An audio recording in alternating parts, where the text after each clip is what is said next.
Dark Discoveries is a podcast that dives deep into the darkest corners of history, mystery, and the downright bizarre. We discuss real events that may include graphic detail, adult themes, strong language, not suitable for all ages. Listener discretion is strongly advised. We're here to inform, entertain, and maybe make you laugh nervously in public, but never to glorify criminals or make light of victims. Our research is thorough, but hey, we're not perfect.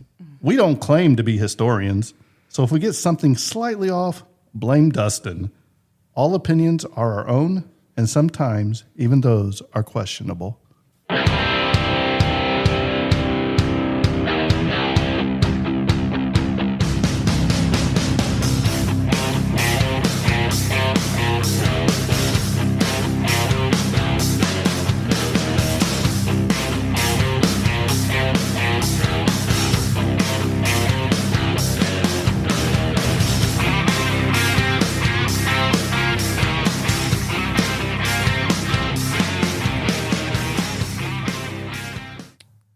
Welcome back to Dark Discoveries. I'm your host, Dustin. And I'm Jimbo. Next time, put the intro to say blame Jackie because she's not here to defend herself. What fun would that be? Exactly. Well, she's not going to listen to this, I don't think. Maybe. Yeah, so Jackie blamed Dustin, okay? So, music, we're not changing the intro. This is something special we're going to do in between when Jackie's not with us or whenever we want to do a little bit of extra recording. We're going to hit on some stuff that I've been dying to do. You know what that is, Jimbo? Oh, I know what it is. Gangsters and mob guys. I've been chomping at the bit to do some gangster stuff. I'm not quite ready to do Dillinger, but we're going to work our way up to it. And not just gangsters, but I will be covering gunmen. I'm talking wild, wild west outlaws. Okay, I got plenty of mob guys I can go with. So how can we hop into, the 1930s and, the 20s and all that? How can we dive into this and kind of set the foundation? I want to talk about Dillinger. I want to talk about all these bank robbers. But you know what? There's a character that we have to talk about, I think, first. And it's a character that not a lot of people know about. Aren't you going to ask who this character is, Jim? Well, just looking at me? Who is that character? So I'm going to talk about Herman Lamm. Herman Lamm is known as the godfather of modern bank robbing. John Dillinger in prison, they kind of sat underneath the learning tree of Herman Lamm. I have a question. Okay. Was Mr. Lamm the first ever bank robber? No, he just found a way to improvise and make it quicker, to make it faster, to be more thorough, thought out, make it a process versus just going in and winging it. Okay. He had a way of doing things, setting it up, scouting locations to really to make it more fluid, efficient. Yes. So, who was Herman Lamm? He was a Prussian soldier who applied the discipline and tactics of warfare to the art of the heist, creating a blueprint for efficiency that would be adopted by the most infamous bank robbers of the 1930s. So this story, like I said, we're talking about Herman Carl Lamm, aka the Baron, and the chilling effectiveness of the Lamm system, which earned him the title of the godfather of modern bank robbery. So Herman Lamm was born April 19th, 1890 in, I'm going to say this is Kassel, Germany. I kind of forgot again to go through my notes and put a brief, enunciation for some of these places. Oh, great. His early life was profoundly shaped by the rigid discipline of the Prussian army. When he served as a soldier, this military background ingrained into him an unwavering appreciation for strategy, logistics, and meticulous planning. However, Lamb's military career didn't end in glory. He was reported to have reportedly discharged after being caught cheating at cards. So let's kick you out of the army for cheating in a poker game. Telling detail that would foreshadow his willingness to look over the rules for personal gain. So if he can't rob a bank back then, what he's going to do is going to rob his buddies, his peers at the time. Sometime around 1914, Lamm would make his way to the United States. He arrived in a land where bank robberies were, by large, haphazardly done, often violent, and frequently an amateurish affair. Most heists were impulsive stick-ups relying on the brute force and intimidation rather than precise planning. Lamm, with his disciplined mind, recognized this inherent inefficiency. He saw an opportunity to revolutionize the criminal underworld by bringing in a new level of professionalism, organization, and success in the act of bank robbery. It was during his stint in the Utah State Prison in 1917, after a botched holdup, that Lamm truly began to refine the groundbreaking ideas. He reflected on the chaotic nature of his previous failures and realized that bank robbery, like anything else, could be done in a military precision. This required meticulous reconnaissance. I don't know why that word was so hard. Did you have to sound that out there? I was like, I don't use that word because that doesn't look right. Detailed planning and disciplined execution. The period of this period of his incarceration became his personal crucible, where he forged what would be known as the Lamm technique or the Lamm system. His core philosophy was revolutionary for its time. Eliminate as many variables as possible, take the guesswork out of the heist.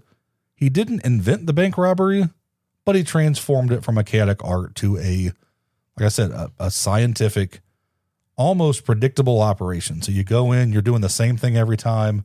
You're doing the same reconnaissance. You're scoping it out. You're spending time in that town. You're figuring out when deliveries come, when people go to lunch. You're figuring out all the details to come up with your battle plan. He wasn't in essence, the efficiency expert of crime, determined to master this chaos. So the first step that he was going to do in this process was casing the bank. This was the most significant innovation and concept virtually unheard of within the criminal circles at this time. Lamm, or his designated, what he would call jug marker, would spend days, sometimes weeks, meticulously studying the targeted banks. This was not a casual glance, but a military-grade reconnaissance, often involving disguises like posing as journalists, businessmen, to gain access and to kind of observe and blend in. So it would make detailed floor plans drawn from memory, noting the exact location of where the vaults were, the teller cages, exits, and the different security stuff. Observing the number of employees, their typical movements where cash was kept, how customers moved. They noted the guards' positions, noting shifts, changes, patrols, any alarm systems or panic buttons. They would run time trials to see how long it would take to get from the front door to the vault and how long it would take to get and empty the cash. Everybody had a role and an assignment for this timed execution. So each member had a specific assigned role with clear responsibilities and a strict timetable. This eliminated confusion, maximized efficiency, and ensured everybody knew their part. So how did they know the time frame it would take for them from the front door to the vault, spending time in the vault? Because I'm sure they didn't just have free access to go in there. No, but most banks, I'm sure, still in the 1920s and 30s, the vault was probably right behind the tellers. So I'm guessing you can time how long it takes to go from your car in through the doors up to, where the teller's at. You can time that. And I'm guessing you can look and see, it's another 20 steps. I'm always curious, as when these bank robberies were occurring back then, if they ever had somebody working for the bank in on it with them. We'll talk about this later, but everybody wanted to be robbed by John Dillinger. It was, he was taking the country by storm, had that Peter Pan, kind of vibe, taken from the rich, given to the poor. So a lot of these guys were losing their farms. He wasn't taking from the people. He was taking from the people that were taking away from you. And it's often believed that bank robberies were staged for insurance money. So Dillinger didn't rob them, but if you go through, or if you have them rob them and you split it, you kind of lay it out to where you can control it, the banks are going to get a little bit creative and dishonest people are going to get paid. So, like I said, that definitely happened. So they had lookouts. They were positioned outside to watch for police, any suspicious activity, and approaching civilians. They had a lobby man. He controlled the bank floor. He covered the employees, the customers, ensuring nobody triggered any silent alarms. You had a man for the vault, focused on getting access and emptying the vault. Most often, this was the person who was most skilled in obviously opening safes. And then you had the getaway driver, arguably the most critical role. This was highly skilled and intimately familiar with escape routes. Lamm insisted on strict timing for each stage of the robbery, often using stopwatches, regardless of how much money they had collected. When the predetermined time was up, they left. This minimized exposure and drastically reduced the chances of being caught by a quick police response. I believe if you watch Public Enemies, which was a horrible movie, on the history part of it, they were kind of running through and you'd hear them. I believe it's been a long time since I watched it. They were kind of shouting out how long was going. So they knew where they were at, how much time they had. I want to say 2 minutes was the total time. The total time was under 2 minutes. I could be wrong. I'm sure we'll probably get to that. So they had detailed getaway maps, different escape routes. This was another of Lamb's brilliant ideas, his most obsessive innovation. He understood that getting to the bank was only half the battle. Getting away was paramount. So if you don't get away, you may not go home. You may go to prison. You may not go anywhere. You may be 6 feet under. Exactly. Like I said, you're not going home. He would create meticulously hand-drawn maps, sometimes called GITs, of the surrounding area, focused on obscure back roads, detours, and less traveled routes, which he termed cat roads. These maps were incredibly detailed, noting every turn, landmark, and even precise speedometer readings for the getaway driver. So they ran through that. Okay, you can go down this road, but you can go this fast, but don't go any faster. So if you have a sharp turn, you're not taking a chance of flipping the car over, wrecking, because it wasn't the cars of today. Lamm and his driver would practice these escape routes multiple times, timing them to the second under various conditions, day, night, different weather conditions, to ensure fluidity and adaptability. They even chartered alternative routes for unforeseen circumstances. They would use specialized getaway vehicles, and Lamm understood the need for speed and reliability.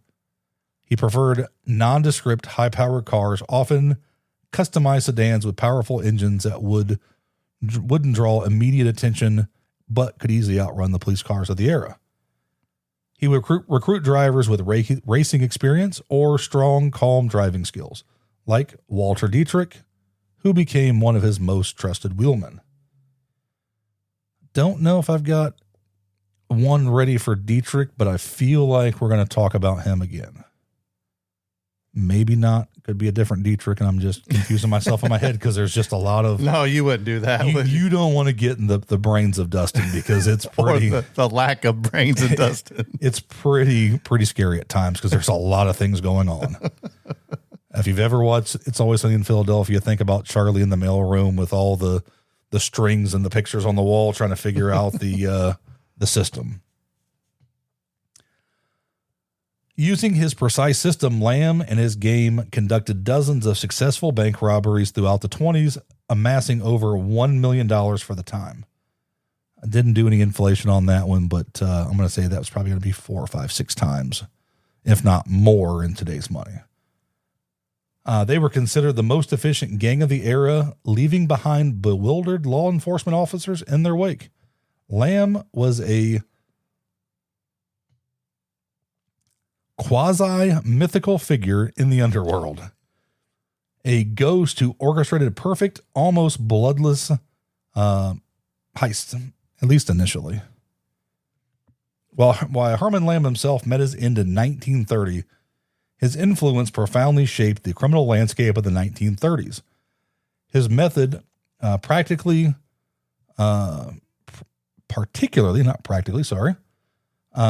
the concepts of casing, detailed escape routes, and specialized roles were meticulously studied and adopted by ambitious bank robbers across the country.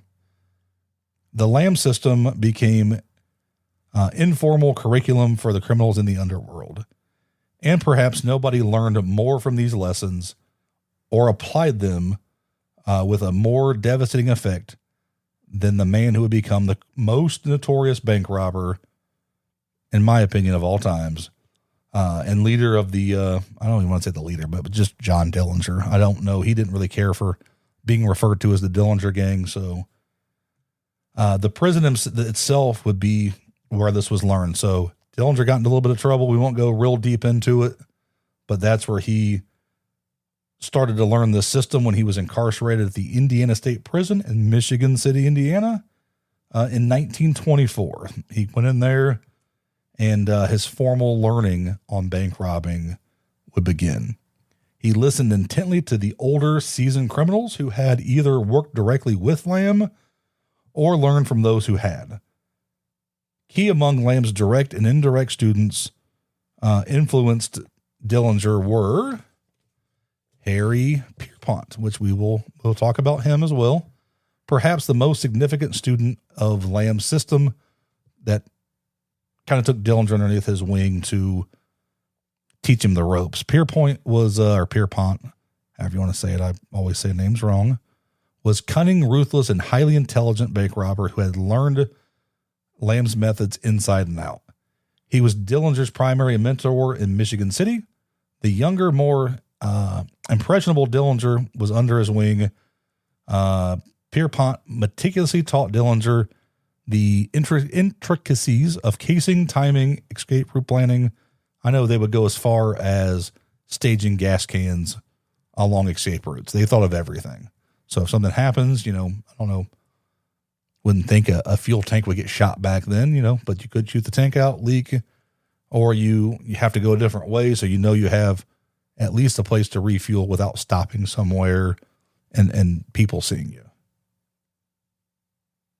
When Dillinger escaped prison in Michigan City, the breakout, it was Pierpont who truly became the operational leader of the first Dillinger Gang, applying this system with brutal efficiency. Walter Dietrich, the Glue Kid, or Boob, as he was referred to, was Herman Lamm's most reliable getaway driver. He was captured in the aftermath of Lamm's final shootout in 1930 and was sentenced to life imprisonment in Indiana. It was in Michigan City prison that Dietrich met Dillinger. Dietrich, with his intimate firsthand knowledge of Lamm's meticulous gets and escape timing, further reinforced Pierpont's lessons to Dillinger, providing real-world experience and validation of the system's effectiveness. So you hear about this and you just assume somebody's teaching me. You have somebody in there that actually lived it, did it. So you've got somebody you're going to probably lean on. You have a mentor. Another person you're going to lean on, have a mentor, and probably try to bring with you. Russell Clark, another Michigan City inmate, who we're going to talk about later as well, was part of the circle that absorbed Lamm's principles. While not as direct as a teacher as Pierpont or Dietrich, he was certainly a practitioner once he was freed in the Michigan City breakout, demonstrating the disciplined approach early in the Dillinger Gang's robberies. Subsequent bank robbery sprees of the first Dillinger Gang was across the Midwest in 1933 to 1934. It was direct, terrifying application of these teachings, precision, timed entries, disciplined roles, and meticulously planned getaway routes. The high success rate was increasingly professional nature of the early Dillinger Gang's robberies were a direct testament to Lamm's enduring influence years after his own death. So the fatal flaw in this plan, despite meticulously planning, even Herman Lamm was not immune to the unpredictable nature of just chance and circumstances, or the tightening net of law enforcement. His reign as the godfather of modern bank robbery came to a drastic, bloody end on December 16th, 1930, near Slidell, Illinois. Lamm and his gang had just robbed the Citizens Bank in Clinton, Indiana, making off with over $15,000. It was a successful heist, but the getaway, for the first time in Lamm's meticulously planned career, unraveled into a series of catastrophic events. Their primary getaway car, a high-powered Buick sedan, suffered a blown tire after the driver, W.H. Hunter, panicked and hit a curb during a fast U-turn. They quickly commandeered a second vehicle, only to discover that it had a governor installed, limiting its speed to a whopping 35 miles an hour. Far too slow for an escape and a determined pursuer. They seized the third vehicle, a truck, but its radiator was almost empty, and they were forced to abandon it quickly when it began to overheat. A fourth car, a Studebaker, was taken, but it only had a single gallon of gas in the tank. Like I said, when that started to unravel, it unraveled. These reported unprecedented mechanical failures and sheer bad luck gave local law enforcement, led by Sheriff Charles B. Jones of Vermilion County, Illinois, enough time to organize a massive armed posse. Hundreds of armed citizens and officers joined the hunt, converging on the local area where Lamm and his dwindling gang were struggling to escape their pursuers. Cornered in a cornfield near Sidell, Illinois, Lamm and his remaining men found themselves surrounded. Faced with the inevitable capture and return to prison, Lamm, true to his discipline, yet desperate nature, decided to not surrender. It had always been clear that he would never be taken alive again, a sentiment echoed by many of these outlaws of the 1930s. And the posse closed in. Lamm would put the pistol to his own head, committing suicide rather than face arrest. Of his remaining gang members, W.H. Hunter was mortally wounded and later died, while 71-year-old G.W. Dadlandy committed suicide also rather than surrender. Walter Dietrich and James Oklahoma Jack Clark were captured and eventually sentenced to life imprisonment in Indiana, where they would inadvertently pass on the Lamm system to the next generation of bank robbers. It was a brutal, chaotic end to a man that had perfected the art of precision and precise, orderly bank robbery. So, live by the gun, die by the gun. But to think that you would take your own life versus, surrender and try to, escape again is just, pretty sad. Like I said, we don't want to laugh at anything on that because, criminal or not, that's a pretty big deal to do. It's good to know that there's some hope out there. And just at that point, it seemed like no hope. And for the most part, I know a lot of these bank robberies, they weren't trying to shoot anybody. So, they weren't killers necessarily. You're going to have something go awry from time to time, but you would just think that there would be a better way to end that. But I guess I didn't meet John Dillinger because there wasn't a jail that could hold him. And if he would have waited, imagine what really could have happened. If you get a second chance, okay, I messed up, let's fix this and keep going. But like I said, that was a kind of the way things went back in the 30s. These guys would come and go pretty quick. Herman Carl Lamm, the Baron, never achieved the sensational fame of what John Dillinger, Bonnie and Clyde, or the other gangs of the time would achieve. He wasn't a charismatic figure splashed across newspaper front pages, nor did he cultivate a public image. His legend was built quietly, meticulously, and within the criminal underworld itself, where his name was synonymous with efficiency and unparalleled success. Yet his impact was arguably far more profound than any other individual bank robber. He was a strategist, the architect, the man behind the methods that defined an entire era of professional bank robbery. He transformed a crude act of desperation into a disciplined, almost scientific operation, laying the groundwork for the brazen heist that would happen in the 1930s. Every subsequent gang that meticulously planned a heist, cased a bank, timed their moves, or even mapped their escape routes, whether they knew it or not, was standing on the shoulders of Herman Lamm. His life was a paradox, a military man who adapted his training to wage war against the financial institutions of his adopted country. His death was a testament to his own grim code, never surrender. But his story doesn't end with suicide. Throughout his direct associates like Walter Dietrich and more powerful students like Harry Pierpont, the Lamm system was passed down, refined, and unleashed upon America by John Dillinger and his gang. The precise deadly dance of the 1930 bank robberies, a defining image of an era, was choreographed by the Baron, Herman Lamm. His chilling legacy lives on, even more meticulously planned. High-stake heist solidified his undeniable place as the true godfather of modern bank robbery. Very well done there, Dustin.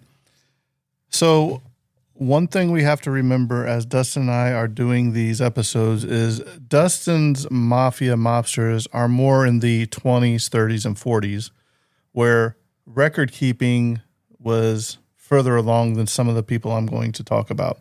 Yeah, a little bit, like I said. Right. So back in like the 1870s and 1880s, where we're going to head, there is some records, but some of it is still unknown. Even a lot of the stuff from this time was not 100% verified on who robbed what bank, when and where. Everybody wanted to have something associated with, certain, if it was Capone or Dillinger, Bonnie and Clyde. They wanted to have their story that would kind of attach them to that time, that piece that made them a part of that history. And I'm sure when you go back into the Wild West, the same thing happened. Mm-hmm. So, Dustin, saddle up there, partner, because we're riding deep into the lawless frontier to meet a man who became a legend and died as one. He was a train robber, an outlaw, a rebel with a revolver.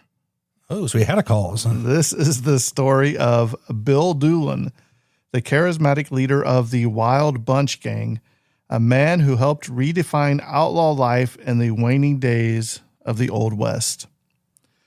We'll explore the rise and fall of Doolin from the dusty streets of Arkansas to the blood-soaked shootouts of Oklahoma. This isn't a tale for the faint of heart. It's a true story of greed, betrayal, and a frontier that was closing in faster than the men who rode it could escape. Bill Doolin was born sometime in 1858 in Johnson County, Arkansas. His exact birth date? It's a mystery, like much of his life. He was the son of a Confederate veteran and from a strict religious family. Doolin didn't show signs early on that he'd become a notorious criminal. He was well-mannered, soft-spoken, even educated for the time. But by the age of only 23, the West was calling, and Doolin followed. He first made a living doing honest work. He was a cowboy riding for the Dalton brothers on the famed Doolin Ranch in Oklahoma Territory. It's ironic, really. He worked for the very man who'd become his future partners in crime, right? So by 1891, though the winds had changed, Doolin joined the Dalton Gang, not to be confused with the later Doolin-Dalton Wild Bunch. These Daltons were former lawmen turned bank and train robbers. Their most infamous failure came in October 1892 when the gang tried to rob 2 banks at once. So you're telling me you have a cop turned criminal. I've got a couple of those, so I think this is going to be a fairly common theme. Right. So where they tried to rob 2 banks at once, it was in Coffeyville, Kansas. It was a total disaster. Most of the gang was killed in the streets by local townsfolk. See, if they would have put if they'd have waited, 1893, waited 20 more years and learned the Lamm method. Right. They maybe would have got away. And robbing 2 banks at once, if you have enough people, isn't the worst idea in the world, because there's a bank robbery here, there's a bank robbery there. Which one are you going to go to, officers, right? You only have so many cops, or not really cops back then, how many lawmen, marshals, were they going to go? But when you got I guess at this point, the town people weren't really buying into. Yeah, they were like, no, we seen what you did. We're going to chase you down. I guess that takes a great depression to change those people's mentality. So, like I said, most of the gang was killed in the streets by local townsfolk. But Doolin, he wasn't even there. He had separated from the Daltons before the heist. Some say over a dispute about loot. Others say he sensed the plan was just plain suicide. So he said, I'm out. So whatever the reason, Bill Doolin dodged a bullet. Yes, several actually. And with the Dalton gang buried, a power vacuum opened up. Doolin was ready to fill it. By 1893, Bill Doolin had formed his own gang. They called themselves the Oklahombres, later dubbed by the press as the Wild Bunch. His gang included a rogues gallery of killers, which we're going to talk about a lot of these coming in several more episodes. So of killers and robbers, you had Tulsa Jack Blake, Arkansas Tom Jones, Red Buck, Bitter Creek Newcomb, and Little Bill Rattler. These were not men to trifle with, and under Doolin's command, they launched one of the most infamous outlaw campaigns in American history. Their specialty? Dustin talked about jail robberies. Theirs were train robberies. Dustin, if you had to take a pick, would you rather rob a train or would you rather rob a bank? Well, the part about that is when you're robbing a bank, you're going to get money that is for a specific area. That wasn't at that point necessarily U.S. legal tender everywhere. Every town had its banks. They had their own money printed. So state to state, region to region was different. But then if you rob a bank, you're typically going after stocks and bonds and notes like that, which are going to be probably more lucrative, but maybe more traceable for the time. Maybe harder to sell too. Yeah. You're going to sell it you're going to sell it to somebody who has money, who probably will overlook what you did to get it because they're saving some money. Right. But these guys, they were good at train robberies. One of their earliest and most famous hits came on June 2nd, 1893, when the Wild Bunch robbed a Santa Fe train near Cimarron, Kansas. They made off with over $50,000, a staggering sum at the time. The robbery was smooth, fast, and brutal, and it got the full attention of the U.S. Marshals. But you get the Marshals and the Pinkertons back then. They're going to come after you. But Doolin wasn't just muscle. He was known for his strategy. He scouted towns for days, planned getaways with precision, and maintained local support through charm. Many folks in the territory actually liked Doolin. He gave to some of the poor. He spent lavishly at local stores. He was a Robin Hood figure, if you will, at least until the bullets started flying. The Wild Bunch were constantly on the move, robbing banks in Oklahoma and Texas, engaging in shootouts and leaving a trail of bodies in their wake. But they were also hounded by one man in particular, Deputy U.S. Marshal Everett Dumas, quote, ED. No, that's not erectile dysfunction. Nix. If he only had the little blue pill back, then he wouldn't be called ED anymore. So he made it his mission to eliminate the gang, just like Hoover does. Just like Blue Chew did with ED. Well, can we call him Ed? Just like Hoover did with what, Dillinger? Yeah, and, Hoover and I'm spacing his name, Melvin Purvis. They weren't afraid to operate in the gray, dark areas. Or as we talked about, Kennedy going after Jimmy Hoffa. Once you get your sights on some of these guys, they're not giving up till you get got. No, because it becomes personal. And it becomes a legacy for them too. Yeah, they're going to be the guy that stops. So to do this, Nix hired some of the most ruthless lawmen the West would ever see. Chief among them was Heck Thomas, a relentless tracker with a quick trigger finger. Alongside fellow marshals Bill Tillman and Chris Matson, they formed what would be known as the Three Guardsmen. Their only goal was to bring down Doolin. Was it Heck a nickname, or was that just? I know Heck was a God-given name, but yeah. It just makes you think, what Heck? What the heck? What you shooting for? Right. And so their job was to bring down Doolin, and slowly, one by one, they did.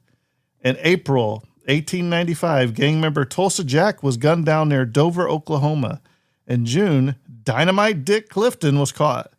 Bitter Creek Newcomb was killed by bounty hunters, men he once trusted, so they basically turned on him. But Doolin, he vanished into the wilderness.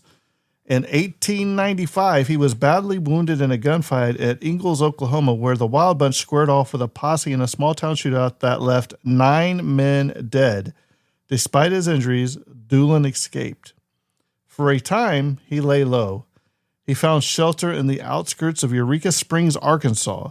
He even managed to marry. Yes, Doolin tied the knot with a local woman named Edith Ellsworth and had a child. For nearly a year, he lived quietly, limping from his old injuries, but hiding in plain sight. A lot of these places, you go to just the next state and you're fine because A, you didn't commit the crime there. Right. B, there's not really a national police force that's going to come after you. The Pinkertons and the Texas Rangers and the U.S. Marshals at the time, I'm sure would, but you're going to go to the next place over and you're just going to lay low because they don't have cameras to take really good pictures of you. Even change your name and nobody ever going to know. They're not going to fingerprint you. They're not asking for a social security card when you go apply for a job because that stuff wasn't as relevant as it is now. Right. But peace never lasts long. In early 1896, Doolin was captured by Marshal Tillman while soaking in a bathhouse, unarmed and unaware. What a way to go. Taking a bath. At least be with a prostitute, Come on. I guess he was married, so he was a family man. So right. The arrest made headlines, but just weeks later, he escaped from jail in Guthrie, Oklahoma, stealing a horse and vanishing once more. What is it with these people watching these jails back then? You know what I mean? So have you ever watched one of my favorite movies, the James Garner movie, Support Your Local Sheriff? No. It's a comedy movie, but he takes over, he's a gunslinger that kind of turns into a lawman. He needs some money, so he takes the job as the sheriff of the town. And they arrest one of the protagonists, but the jail has no bars. So like, what are you going to do? He's like, just hold on. He gets some red paint and, kind of drips it like it's blood. And was like, well, that's what happened to the last guy that tried to escape. And it kind of sounds like that's the Mickey Mouse operation that some of these towns operated on. There was just nobody there to really keep an eye on it. Right. But little did Doolin know this would be his final ride. On the night of August 24th, 1896, a posse led by Heck Thomas tracked Doolin to Lawson, Oklahoma territory. There, in a moonlit orchard, they surrounded him. The details of what happened next are debated. Some say Doolin refused to surrender. Others claim he was asleep and he didn't hear the warnings. What is certain is this. 20 rounds were fired. Man, talk about a heavy sleeper. Doolin was struck multiple times and died there beneath the stars, just 38 years old. Dustin, how old are you? A little older than 38, but 38 for this time for these outlaws is a pretty long life. Especially when he first started, what we say, when he was 23. So that's 15 years. And granted, the average person didn't live probably late past their 50s, early 60s. So right. His body was displayed publicly, and Guthrie laid out for photos with his weapons beside him, a stark warning to any would-be outlaws. Have you ever noticed that, like back in the West, they would have like the coffin, and then they'd have them up there propped up, and people come take pictures and everything with them. You pose with it. And yeah. It's one of those things that it's with time, it seems very grotesque today that you would go see a body that, a dead criminal or, prop them up with you, take pictures and pose with them. It was a different time back then. Yeah, it was. And you would pay to go see executions. I think right. if we bring that back, we could maybe round some hoodlums up and maybe get back to a little bit more civil place. But, and with Doolin's death, the Wild Bunch was no more. Most of its members were already dead or imprisoned. The days of the Wild West were ending. Railroads, telegraphs, and federal law enforcement were tightening their grip. The outlaws, once folk heroes and feared riders, were now relics of a fading era. But Bill Doolin's legend lives on. He's been portrayed in dime novels, films, and folk songs. Historians still debate on how much his image was myth versus man. Was he a killer with a code, a calculating outlaw, or simply a man in the wrong time chasing freedom the only way he knew how? That's for you to decide. Thanks for joining us on this ride through the wild trails of Bill Doolin's life. If you enjoyed this episode of Dark Discoveries, Gangsters and Gunmen, don't forget to leave a review, subscribe, and join us next time as we unearth another buried story from the darker corners of history. Until then, remember, the deeper you dive, The darker it gets.